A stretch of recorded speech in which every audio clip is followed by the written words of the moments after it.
Okay जी। अच्छा, last class के अंदर मैंने ना काफ़ी कुछ जो है वो मैंने बता दिया था। फ्रेमवर्क हमारा किस तरह से काम कर रहा है इसके ऊपर मैंने काफ़ी सारी जो है ना आपको डिस्कशन करके समझाया था। तो आज जो है ना वाइवे के क्वेश्चन के हिसाब से चलते हैं वन बाय वन, और मैं आपको चीज़ें जो हैं वो बताता जाता हूँ। अ, सबसे पहले तो वो आपको बोलेंगे जी अपना प्रोजेक्ट जो है ना वो आप रन कर लें। तो उसके लिए आपको पता है आपने ऐसे अपना प्रोजेक्ट यहाँ पे ओपन करने लाइक यहाँ पर जाना है आपने फाइल में, एंड ओपन फोल्डर। अगर ओपन नहीं है तो वैसे तो ओपन होगा सबका। और यहाँ पर जहाँ पर आपने प्रोजेक्ट अपना रखा होगा, लाइक मेरा ये प्रोजेक्ट के फोल्डर में ये है फेक रिव्यू डिटेक्शन, इसको ओपन करना है। और मेक श्योर करना है इसके अंदर ये तीन फोल्डर हों, मतलब फेक रिव्यू डिटेक्शन, प्रोडक्ट और रिव्यू। एंड इसको सेलेक्ट फोल्डर आपने कर लेना है यहाँ पे। तो ये इस तरह का आपके सामने जो है ना आपके पास ऐसे ओपन हो जाएगा ये, ठीक है। मे बी इस तरह आपके पास ओपन हो। तो एक्चुअल जो हमारी प्रोजेक्ट फाइल है वो सारी इसके अंदर है, ये रिव्यू के फोल्डर के अंदर। प्रोडक्ट के फोल्डर के अंदर हमारी सारी इमेजेस आएंगी, ठीक है। सो हमारा जो सारा का सारा प्रोजेक्ट है वो इसके अंदर है, मोस्टली रिव्यू के फोल्डर में। ओके। उसके बाद आप यहाँ पर इसको रन करने के लिए कमांड लिखेंगे। यहाँ पर आपने कमांड क्या लिखनी है जी, python manage .py run server. ये आपने बल्कि पहले से प्रोजेक्ट अपना रन करके रखा होना है, ठीक है। सुपरवाइज़र आपको बोलेगा कि आपने मुझे कॉल करनी है, तो उसको कॉल करने से पहले आपने अपना प्रोजेक्ट रन कर लेना है। ये मैं एंटर प्रेस किया और अभी ये रन होगा, ठीक है। ये रन हो गया। ये जैसे ही आपके पास ये आ जाएगा एड्रेस, आपने कंट्रोल वाली की प्रेस करके रखनी है, कंट्रोल वाली, और इसके ऊपर ऐसे क्लिक कर देना है। जैसे ही आप क्लिक करेंगे तो ये आपके पास ऐसे रन हो जाएगी, ठीक है जी। अभी यहाँ पे मैंने आपको बोला था कि आप प्रोडक्ट्स वगैरह जो है ना वो ऐड कर लें, क्योंकि हमारी जो एप्लीकेशन है अब तक तो आपको पता लग गया होगा कि इसका मकसद ये है कि यहाँ पर हम एडमिन प्रोडक्ट ऐड करेगा और यूज़र जो है उसके ऊपर रिव्यू देगा, ठीक है। अगर एक ही आईपी से ज़्यादा रिव्यू जाएंगे तो उसको मार्क एज वो फेक कर देगा। उसके बाद प्रोडक्ट को जो है ना वो हम्म, मतलब हम यहाँ पर वो सॉर्ट भी करेंगे फेक रिव्यू के हिसाब से। अच्छा, यहाँ पर दो चीज़ें हैं, एक फेक रिव्यूज़ कितने हैं प्रोडक्ट पे वो भी यहाँ पे शो होंगे। उसके अलावा एवरेज सेंटीमेंट्स जो स्कोर होगा वो भी यहाँ पर शो होगा। ओके। और यहाँ पर वो कह रहा है नो रिव्यूज़ येट, क्योंकि अभी कोई रिव्यू ही नहीं आया तो उसका एवरेज सेंटीमेंट स्कोर जो है वो कोई नहीं है। एवरेज सेंटीमेंट स्कोर मैंने क्यों कैलकुलेट किया था, क्योंकि हमने प्रोडक्ट को ऐसे सॉर्ट करवाना था, यानी कि वो प्रोडक्ट जिसके ऊपर नेगेटिव जो रिव्यूज़ हैं वो ज़्यादा होंगे वो एंड पे शो होगी, जिसके ऊपर कम होंगे वो शुरू पे शो होगी। इसी तरह से फेक रिव्यू का भी था कि ऐसे प्रोडक्ट जिसके ऊपर फेक रिव्यू आ जाते हैं ज़्यादा, वो एंड पे शो होगी, जिसके ऊपर फेक रिव्यू नहीं होंगे वो शुरू पे शो होगी, ठीक है। तो ये इस तरह से सॉर्टिंग की हुई है और वही चीज़ें यहाँ पर शो करवाई गई हैं। अच्छा जी, अब फ़र्ज़ करें आपके पास ऐसे जो आपकी वेबसाइट है ना ये रन कंडीशन में है, ठीक है। फिर वो आपसे बोलेंगे कि आप लॉगिन करके दिखाएं, ठीक है।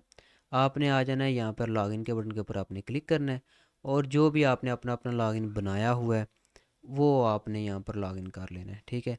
लॉगिन करने किस तरह बनाना है उसका मैंने तरीका वैसे आपको पहले बता दिया हुआ है, लेकिन चले फिर से मैं इस वीडियो के अंदर बता दूंगा। खैर, यहाँ पर आपने अपना अकाउंट लॉगिन कर लेना है। जैसे मैंने शायद यहाँ पर सुबान के नाम से बनाया हुआ है, सुबान, और पासवर्ड में भी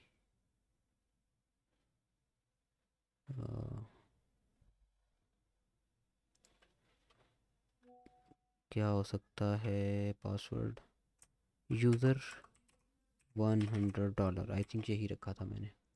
एंड लॉगिन, नहीं, इससे इसने लॉगिन नहीं किया। चलिए मैं एक नया रजिस्टर कर लेता हूँ। यूज़र को देखें, रजिस्टर करने के लिए आपने ना यहाँ पर जाना है, रजिस्टर। यहाँ पर आगे यूज़र खुद को रजिस्टर कर सकता है। यूज़र नेम कुछ भी रख दें, मैं सुबान और रख देता हूँ, और पासवर्ड आपने वो रखना है जो मैंने आपको बताया हुआ है, यूज़र का यू बड़ा SCR $100, ठीक है। या आप कोई भी रख सकते हैं, लेकिन जो आप पासवर्ड रखेंगे उसके अंदर यूज़र का नाम नहीं आना चाहिए। जैसे सुभान है ना, तो पासवर्ड के अंदर सुभान नहीं आना चाहिए। रजिस्टर पे क्लिक करता हूँ। अब देखें जैसे ही रजिस्टर सक्सेसफुल होगा तो हम खुद ही लॉगिन वाले पेज पे आ जाएंगे, ठीक है। तो अब ये सारी इन्फॉर्मेशन मैंने क्योंकि सेव के ऊपर क्लिक किया तो यहाँ पे आ गई सुभान 4, और ये उसने पासवर्ड खुद ही लिख दिया। लॉगिन पे क्लिक करता हूँ तो ये लॉगिन हो गया। बड़ा सिंपल है, जैसे आम वेबसाइट के ऊपर रजिस्टर करते हैं, लॉगिन करते हैं, वही सीन है। तो ये वो आपको बोलेगा, ठीक है। बस आपने रनिंग कंडीशन में रखनी है। और यहाँ से अगर आपके पास लॉगिन है तो यहाँ पर आपने लॉग आउट पे क्लिक कर देना है, ठीक है। इस कंडीशन के अंदर आपने रखनी है अपनी वेबसाइट, ओके। और प्रोडक्ट्स ऐड की हों आपने, कोई भी प्रोडक्ट ऐड कर लें, मैंने आपको बोला था कुछ भी ऐड कर लें प्रोडक्ट, ओके। सो दोबारा से आपको वो लॉगिन करने का बोलेंगे, आपने लॉगिन कर देना है। लॉगिन हो गया। इसके बाद आपको वो बोलेंगे चलें जी हमें रिव्यू करके दिखाएं, रिव्यू पोस्ट करके दिखाएं। आपने व्यू डिटेल पे जाना है। जिस भी प्रोडक्ट के ऊपर बोलें रिव्यू करके दिखाएं, आपने व्यू डिटेल पे जाना है और पोस्ट और रिव्यू पे क्लिक कर देना है, ठीक है। और यहाँ पर आपने रिव्यू लिख देना है, दिस इज़ गुड प्रोडक्ट, ठीक है। एंड सबमिट पे आपने क्लिक कर देना है, ओके जी। यहाँ पे आपने सबमिट पे क्लिक कर देना है। अब ये वो कह रहा है this review is flagged as fake, क्योंकि इस आईपी से काफ़ी रिव्यू हो चुके हैं पोस्ट, इसलिए उसने इसको एज आ फेक जो है मार्क कर दिया। मैंने आपको बताया था अगर 7 हम करेंगे ना रिव्यूज़ अपने यहाँ पे, तो जो 7th होगा ना वो उसको एज आ फेक मार्क कर देगा, क्योंकि प्रोग्रामिंग के अंदर हमने ये सेटिंग की हुई है कि अगर 7वां रिव्यू आ रहा है सेम आईपी से तो उसको एज आ फेक मार्क कर दो, ठीक है। ये अब उसने उसको एज आ फेक जो है ना मार्क कर दिया, ओके। अगर हम यहाँ पे होम में जाएं तो देखेंगे ये प्रोडक्ट पहले रिव्यू पोस्ट करने से पहले ये नंबर 1 पे थी, लेकिन अब नंबर 2 पे आ गई। क्यों? क्योंकि इसके ऊपर एक फ़ेक रिव्यू हुआ है, ओके। ये होगी फेक रिव्यू, मतलब रिव्यू करने की फंक्शनैलिटी का। रिव्यू किस तरह करना है, अब वो आपको बोलेंगे इस रिव्यू को डिलीट करके दिखाओ या एडमिन साइड दिखाओ। ये थी यूज़र साइड, अब हम जाते हैं एडमिन साइड पे। एडमिन साइड पे जाने के लिए यहाँ पर आपने स्लैश डालना है और जस्ट एडमिन, या फिर आप इस तरह करें, आप जब अपनी वेबसाइट रन करेंगे ना तो आपने क्या काम करना है कि एक साइड के ऊपर तो ये यूज़र साइड रन हो रही है, ठीक है। इसी को आपने कॉपी करना है, न्यू टैब खोल लें, यहाँ पर इसको पेस्ट करें और इसके आगे स्लैश एडमिन लिखते हैं, फिर से स्लैश, ठीक है। तो एक टैब के अंदर यूज़र साइड ओपन कर लें, एक टैब के अंदर एडमिन साइड ओपन कर लें। और एडमिन का जो पासवर्ड है वो है जी एडमिन एंड एडमिन लॉगिन, ठीक है। अभी हम आ गए एडमिन सेक्शन में, ठीक है। अगर वो आपको बोलता है जी मुझे प्रोडक्ट ऐड करके दिखाओ, तो यहाँ पर आप प्रोडक्ट के ऊपर क्लिक करके यहाँ से प्रोडक्ट ऐड प्रोडक्ट पे क्लिक करके प्रोडक्ट जो है वो ऐड कर सकते हैं। यहाँ पे आपको प्रोडक्ट का नेम लिखना पड़ेगा, उसकी इमेज सेलेक्ट करनी पड़ेगी, प्राइस और डिस्क्रिप्शन लिख के सेव के ऊपर क्लिक करेंगे तो यहाँ पर न्यू प्रोडक्ट जो है वो ऐड हो जाएगी, ओके। उसके अलावा अगर प्रोडक्ट डिलीट करने का बोलते हैं, यहाँ सेलेक्ट करें और यहाँ पर आएँ, डिलीट सेलेक्टेड प्रोडक्ट के ऊपर क्लिक करें और उसके बाद यहाँ पर गो के ऊपर क्लिक कर दें, ठीक है। येस आई एम श्योर के ऊपर क्लिक कर दें तो प्रोडक्ट जो है वो डिलीट हो जाएगी। अगर मैं इसको रीलोड करूँ तो आप देख सकते हैं प्रोडक्ट डिलीट हो चुकी है। उसके बाद अगर वो आपको बोलें जी रिव्यूज़ अब दिखाओ, रिव्यू कहाँ कहाँ पे वो उनका सेंटीमेंट स्कोर कहाँ पे जा रहा है, वो कहाँ पे सेव हो रहा है सारा, तो वो एडमिन सेक्शन के अंदर ये देखें रिव्यूज़ के अंदर आपने फिर आ जाना है, ठीक है। दो ही आपके मॉड्यूल हैं, एक प्रोडक्ट और एक रिव्यू, कोई लंबा चौड़ा काम तो है कोई नहीं। अब यहाँ पर रिव्यू स्टोर हो रहे हैं प्रॉपर। रिव्यू किस तरह स्टोर हो रहे हैं जी, यूज़र किस यूज़र ने किया, उसका नाम, आईपी एड्रेस, प्रोडक्ट यानी किस प्रोडक्ट के ऊपर रिव्यू हुआ है, रिव्यू का कंटेंट क्या था, सेंटीमेंट लेबल, ठीक है। सेंटीमेंट लेबल का मैंने आपको बताया था कि जब अगर वो इंस्ट्रक्टर पूछ रहे सेंटीमेंट लेबल क्या है तो आपने उनको बताना है अगर हमारी जो कमेंट है वो पॉजिटिव होगा तो इसका सेंटीमेंट लेबल भी पॉजिटिव होगा, अगर नेगेटिव होगा यानी कि अगर प्रोडक्ट को बुरा कहा जाएगा तो इसका सेंटीमेंट लेबल भी नेगेटिव होगा। और अगर वो कुछ भी नहीं है, मतलब नॉर्मल बात कर रहा है, फिर वो न्यूट्रल होगा। इसी तरह सेंटीमेंट स्कोर है। सेंटीमेंट स्कोर क्या है कि अगर ये पॉजिटिव में होगा, जब मतलब कमेंट पॉजिटिव में होगा तो ये भी पॉजिटिव में होगा, कमेंट नेगेटिव में होगा तो ये भी नेगेटिव में होगा, दैट्स इट। यानी कि यहाँ पर देखें सेंटीमेंट लेवल पॉजिटिव है तो सेंटीमेंट स्कोर भी पॉजिटिव में है। अगर कमेंट कोई नेगेटिव में होता तो ये नेगेटिव के अंदर होना था स्कोर हमारा, ओके। इससे पहले माइनस लगा होना था। उसके बाद यहाँ पर ये फेक रिव्यू है। फेक रिव्यू का कॉलम हमें बताता है कि कौन सा रिव्यू फेक मार्क हुआ है। तो यहाँ पर गुड लगा हुआ है, तो ये वाला रिव्यू जो है फेक मार्क हुआ है, उसके साथ डिलीट का बटन शो हो रहा है। यहाँ से हम इसको डिलीट कर सकते हैं, येस आई एम श्योर। तो यहाँ से आगे हम फेक जो रिव्यू है उसको हम डिलीट भी कर सकते हैं। ठीक है जी, ये थी पूरा हमारा काम। इसके अलावा आपने जो अब काम करना है वो क्या करना है कि अगर आपके पास आप चाह रहे हैं कि मतलब कोई मतलब रिव्यू कर रहे हैं और वो एज आ फेक जो है वो मार्क हो रहा है। ठीक है, आप चाह रहे हैं कि पुराना सारा रिकॉर्ड डिलीट हो जाए और न्यू से आप सारा रिकॉर्ड जो है ना वो एंटर करें, प्रोडक्ट्स वगैरह ईच एंड एवरीथिंग। तो बल्कि नहीं, ये काम जो है ना ज़्यादा लंबा हो जाएगा सारा डाटा दोबारा से ऐड करने वाला। आप सिंपली क्या काम करें, अगर आपके पास रिव्यूज़ जो हैं वो फेक मार्क हो रहे हैं तो आप क्या करें, यहाँ पर आएँ और यहाँ पर जितने रिव्यूज़ हैं ना इन सब को यहाँ से इकट्ठा सेलेक्ट कर लें और इनको डिलीट कर दें। ठीक है, go and yes I am sure. जब सारे रिव्यूज़ आप डिलीट कर देंगे ना, तो अब आप जब रिव्यू करेंगे ना, तो फिर ये जब 7 या 8th टाइम आप रिव्यू करेंगे तो उसको एज आ फेक मार्क करेगा। Like view detail post review. अब अगर मैं यहाँ पे कोई रिव्यू पोस्ट करता हूँ, सबमिट, इसको रीलोड करता हूँ, तो यहाँ पर वो रिव्यू आ गया, लेकिन इसको इसने एज आ फेक मार्क नहीं किया। ठीक है, अगर आप रिव्यू पोस्ट कर रहे हैं और वो फेक एज आ फेक मार्क हो रहा है, इसका मतलब कि वो जो लिमिट है इस आईपी एड्रेस की 7-8 की जो हमने सेट की हुई है एक्चुअली, जो कि यहाँ पर है, मैंने दिखाई भी थी पिछली क्लास के अंदर, वही बातें मैं दोबारा बता रहा हूँ। कुछ बातें हैं न्यू, वो मैं आगे चल के बताता हूँ, लेकिन ये भी मैं पीछे वाला रिपीट कर रहा हूँ थोड़ा सा, कि प्रोजेक्ट का अगर वो आपको बोल दें मैं इसके ऊपर कुछ करके दिखाओ तो वो आपने करना कैसे है। खैर यहाँ पर था जी हमारा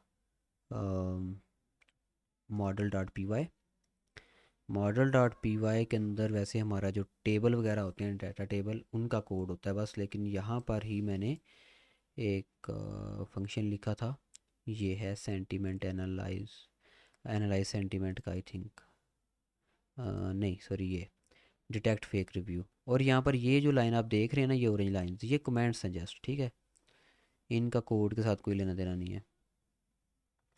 यहाँ पर डिटेक्ट फेक रिव्यू के नाम से हमने एक फंक्शन बनाया हुआ है, और ये क्या कह रहा है ये देखें ज़रा, काउंट ग्रेटर देन 5, यानी कि जब 6 रिव्यूज़ हो जाएंगे, यानी कि ये 0 से 5 करेगा काउंट करना, 0 1 2 3 4 5। ठीक है, जब ये तकरीबन 6 बन जाते हैं ना, तो जब ये 6 फेक रिव्यूज़ हो जाएंगे, जैसे ही 7th होगा तो ये उसको एज आ फेक जो है वो रिव्यू काउंट कर लेगा। ठीक है, तो यहाँ से लिमिट आप चेंज भी कर सकते हैं, 3 कर लें, 2 कर लें, जितना नंबर कम करते जाएंगे उतना ही ये सेम आईपी जो है ना वो एक्सेप्ट करेगा। ठीक है, यहाँ तक अगर किसी का कोई क्वेश्चन है तो वो पूछ लें, काइंडली जल्दी करें ज़रा, फिर हम आगे चलते हैं। क्यों जी, कोई क्वेश्चन है?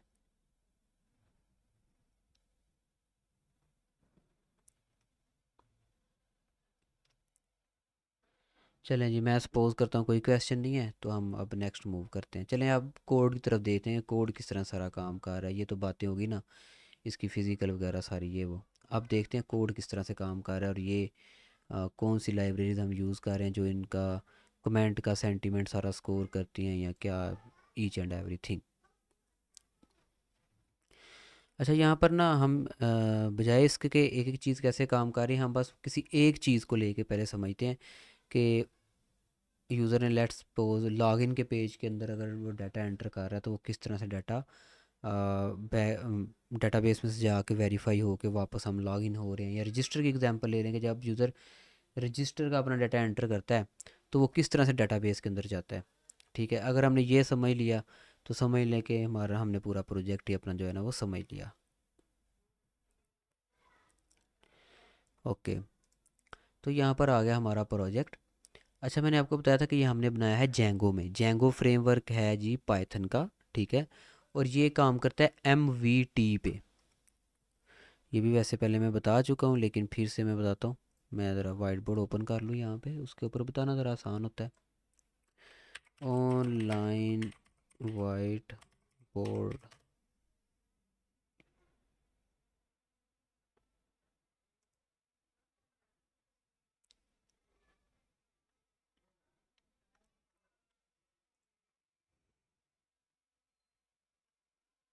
एक मिनट जस्ट।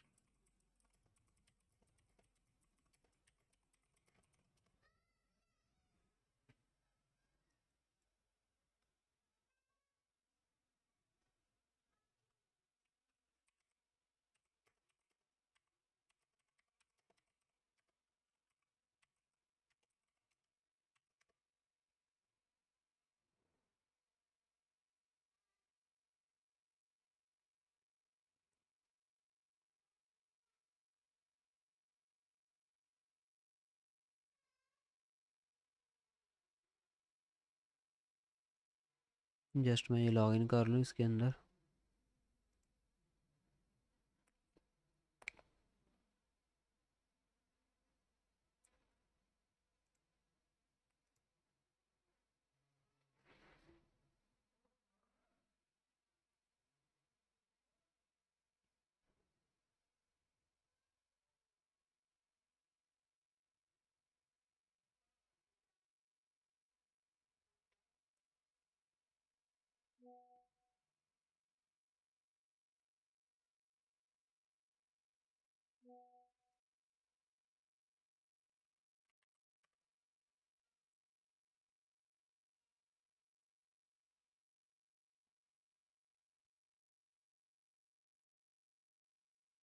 ओके जी। अच्छा, ये जो हमारा फ्रेमवर्क है ना सारा, इसको मैं आपको बनाना भी सिखाऊंगा, मतलब किस तरह से इससे हम प्रोजेक्ट बनाते हैं, किस तरह से ये स्टार्ट होता है। ठीक है। लेकिन फ़िलहाल जो है मैं थोड़ा सा इसका बताता हूँ आपको।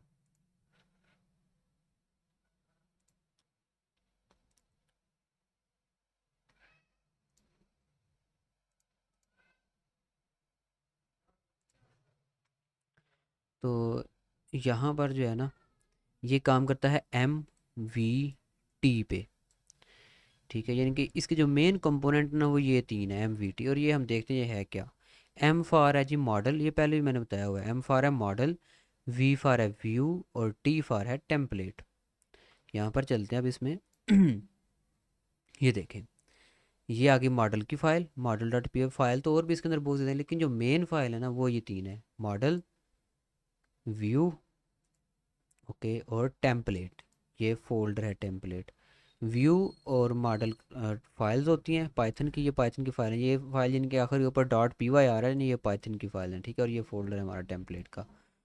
अब चलते हैं कि ये फाइल्स के अंदर क्या होता है। एम वी टी, जो ये फाइल्स हैं इनके अंदर होता क्या क्या है।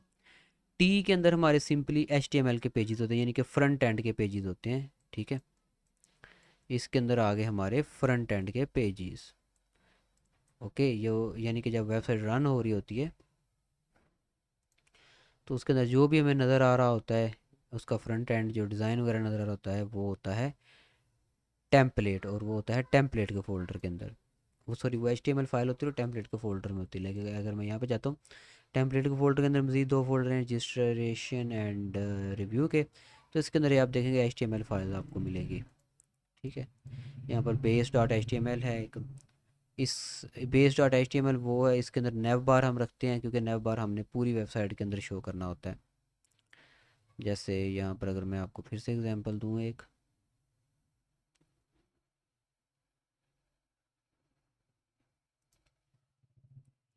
अगर मैं यहाँ पर आऊँ तो ये देखें ज़रा, ये जो जो भी मुझे नज़र आ रहा है ये सारा एच टी एम एल है, और इसी को हम टेम्पलेट बोलते हैं इसके अंदर, जेंगो के अंदर। अगर मैं होम में जाता हूँ या कहीं भी जाता हूँ ना, तो आप नोटिस करेंगे कि ये वाला जो एरिया ना ये चेंज नहीं हो रहा। ठीक है, तो ये इसी को हम base dot H T M L के अंदर रखते हैं। और बाकी जितना भी कंटेंट होता है जो चेंज होना होता है वो हम यहाँ पर लोड करते हैं, जिसको हम बॉडी सेक्शन कहते हैं। ठीक है, तो base dot H T M L बनाने का मकसद ये होता है कि ऐसी फाइल या ऐसा डिज़ाइन जिसको हम हर पेज के ऊपर शो करवाना चाहते हैं, उसके लिए हमें base dot H T M L जो है वो बनाना पड़ता है।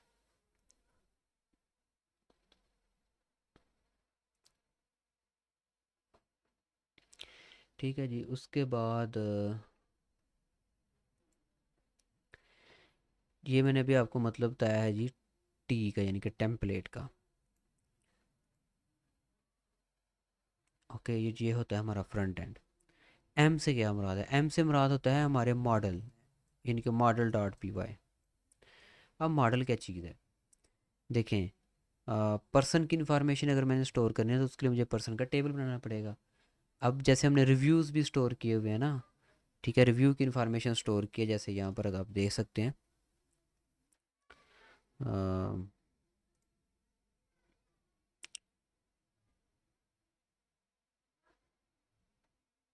ये रहा, ये हमने रिव्यू की इन्फॉर्मेशन स्टोर की है ना, कि रिव्यू जो है उसका यूज़र कौन है, उसका आईपी एड्रेस, ये रिव्यू की पूरी इन्फॉर्मेशन हमने स्टोर की है। तो इसको भी स्टोर करने के लिए हमें एक मॉडल चाहिए होता है, ठीक है। मॉडल क्या करते हैं एक्चुअली, मॉडल जो है ना वो आ, हमारे जो टेबल हैं वो बनाते हैं, डेटाबेस के अंदर जो टेबल्स होते हैं उनको बनाते हैं। ये जितना भी डाटा सारा जाकर डेटाबेस के अंदर सेव होता है, डेटाबेस के अंदर टेबल बनते हैं, उनके अंदर जाके स्टोर होता है। तो जो मॉडल डॉट पी वाई है, इसके अंदर हम अपने यही टेबल्स बनाने का कोड करते हैं, कोड लिखते हैं। अगर मैं यहाँ पे मॉडल डॉट पी वाई के अंदर जाऊँ तो सिंपली यहाँ पर क्या है, सबसे पहले तो यहाँ पर ये ऊपर कोड लिखा हुआ है लैडर लेक्सिकन को डाउनलोड करने का, सॉरी वैडर लेक्सिकन को डाउनलोड करने का, क्योंकि इसके अंदर जो टूल यूज़ हो रहा है सेंटिमेंट एनालिसिस के लिए और सेंटिमेंट स्कोर के लिए, वो है वैडर लेक्सिकन। ओके। और ये एक पैकेज यूज़ हो रहा है उसके साथ एनएलटी के, the natural language tool kit इसको हम बोलते हैं, ठीक है। और ये इसका सब टूल है वैडर लेक्सिकन, ठीक है। मॉडल के अंदर वैसे ये मैं चाहता तो ये मैं व्यू की फ़ोल्डर के अंदर भी रख सकता था ये चीज़ें, लेकिन मॉडल के फ़ोल्डर के अंदर ही पड़ी हैं, क्योंकि रिव्यू को हमने स्टोर करवाने से पहले उसके अंदर सेंटिमेंट स्कोर और सेंटिमेंट एनालिसिस स्टोर करवाना था, इसलिए ये यहाँ पर ही मैंने मॉडल के जो फाइल थी उसके अंदर रख दिया। यहाँ पर सबसे पहले हमारा आ जाता है कौन सा टेबल जी, प्रोडक्ट का। प्रोडक्ट का हम नाम स्टोर करवा रहे हैं, इमेज, प्राइस और उसकी डिस्क्रिप्शन स्टोर करवा रहे हैं। ओके। उसके बाद ये यहाँ पर हमने ये भी इसको मतलब शो किया हुआ है कि जो प्रोडक्ट की इमेज है वो कहाँ पर अपलोड होनी है, तो अपलोड टू प्रोडक्ट्स, यानी कि इस फोल्डर का हमने नेम लिखा हुआ है। उसके बाद यहाँ पर अगर दूसरा टेबल की बात करें तो वो है रिव्यूज़ का। दो ही टेबल है हमारे पास, दो ही एंटिटी है, रिव्यू और क्या नाम लेते हैं आपका, रिव्यूज़ एंड प्रोडक्ट। उसके बाद रजिस्टर का भी बनता है टेबल, ठीक है, क्योंकि रजिस्टर के अंदर भी हमने अपनी इन्फॉर्मेशन स्टोर करनी होती है ना, तो वो हमारी मर्ज़ी होती है। ये जो हमारा है ना फ्रेमवर्क जेंगो, ये हमें बाय डिफ़ॉल्ट उसका जो मॉडल है ना, या उसका कह लें टेबल कह लें, बाय डिफ़ॉल्ट हमें दे देता है रजिस्टर का, ठीक है। इसलिए उसको हमने यहाँ पर उसकी फ़ील्ड को स्पेसिफाई नहीं किया कि वो हम बाय डिफ़ॉल्ट यूज़ कर रहे हैं। अब रिव्यू के अंदर क्या क्या स्टोर हो रहा है, यूज़र के किस यूज़र ने किया प्रोडक्ट, ये आप यहाँ पर पढ़ लीजिएगा, सेंटिमेंट लेबल, सेंटिमेंट स्कोर, ठीक है, ये सारा कुछ स्टोर हो रहा है।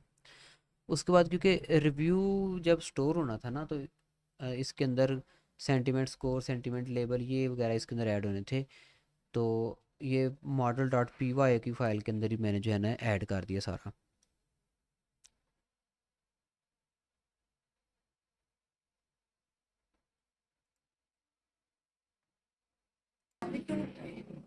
हम्म।